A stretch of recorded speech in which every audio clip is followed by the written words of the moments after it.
先开始来关心争议真久的假电视将有线电视频道这个案件 ，NCC 伫昨昏审议，已经正式通过假电视，上紧7月份的时就当上有线电视的第86台。昨昏排审通过嘛，引起在野党不满，专工走去开会的现场抗议。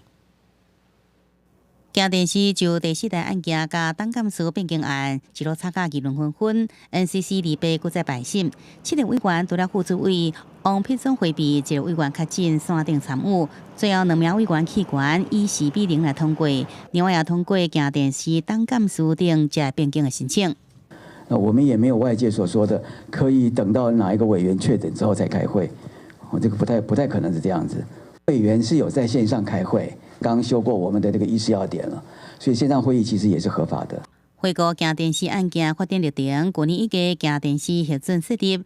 月网络起步，5月上 MOD 的频道，延过申请上架有线电视频道是真侪波折。期间反映高层介入这传闻不断，一直到礼拜才审查通过。而 NCC 也立下附带条件，要求股东爱切结，股权交付信托，不应找人头代为持有。这个案件才通过生效。